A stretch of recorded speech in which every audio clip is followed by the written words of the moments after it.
ถ่ายทางหน้าเลยเลยจ้ะมื้อนี้เนาะก็ถือว่าเป็นมื้อจุบมื้อนี้ได้หมุนเวียนมาบนจับกบฮอบอีกเนาะเวลาหนึ่งเพราะว่าเข้าพรรษาเนาะเข้าพรรษาลาพระเจ้าอีกจากนี้ไปกับพุทธบาทใน3 เดือนเดือน11เพ่งพุทธเข้าพรรษาบาทเนี่ยเนาะอันนี้เข้าเลยเข้าเลยประเพณีลาวเขาพระบ่ได้ยากบ่เป็นเนาะอยู่ที่วัดจอมทองเมืองตะแคกแข่งขมวนพี่น้องวัดจอมทองเมืองตะแคกแข่งขมวนเอาพระบ่ได้ยากเป็นทุกปีเข้าพรรษาชาวหมู่บ้านในทั่วเมืองตะแคกนี่แหละได้มาเต้าล้วนเดียวแห่ต้นตามพิธีกรรมประเพณีข้าวคนละบรรพบุรุษคนละเนาะพระบ่ได้ยากบ่เป็น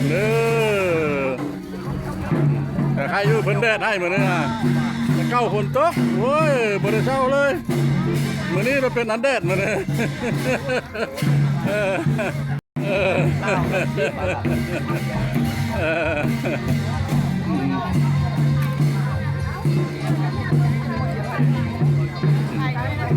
สบายดี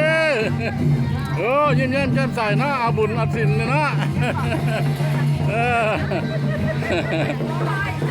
ทำบุญกุศลฮิตของประเพณีเราเอาเนาะ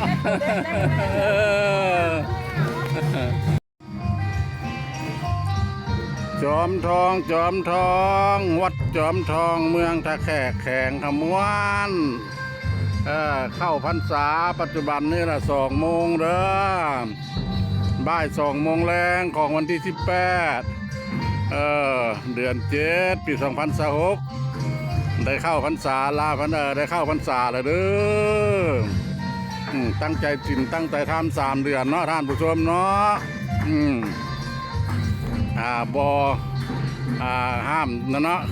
ฆ่าสัตว์ตัดชีวิตเนาะก็เป็นการดีเนาะพี่น้องเนาะงดเนาะงดฆ่าสัตว์ตัดชีวิตทำดี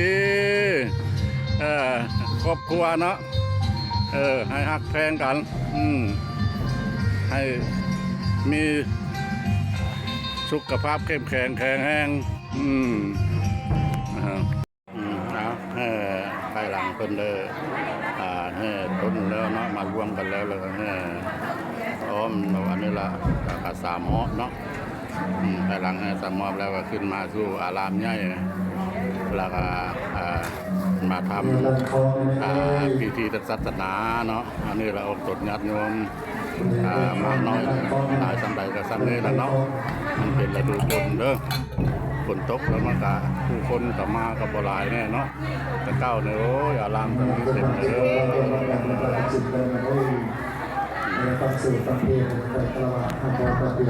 ทังสารนังกัสสามิโลติยัมปิวุธังสารนังกัสสามิโลติยัมปิธัมมังสารนังกัสสามิสารนังกัสสามิตติยัมปิสังฆังอายุวัฒนะเดสิเมตายาวะเนปานะสารนังกัสสามิกล่าวแล้วการเก็บภาพเนาะบรรยากาศจะเข้าพรรษาลาพระเจ้าของวันที่28เนาะเป็นที่28แล้วมันขึ้นกับเมื่อ14-15 ค่ำเนาะของเดือน8ลาวเฮาถือว่ามื้อนี้เป็นมื้อเข้าพรรษาทางประมาณพะเลาะก็ได้มาเก็บภาพให้ท่านผู้ชมเห็นทางเม็ดทางมวลก็สิพอประมาณนั้นแหละเนาะจากไปนี้จะขออนุญาตนำFC เนาะ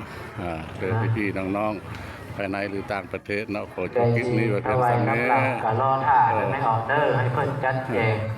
กันหน้าเนาะพาท่านผู้ชมไปรู้ไปเห็นหลายวันคำว่าสบายดีสวัสดี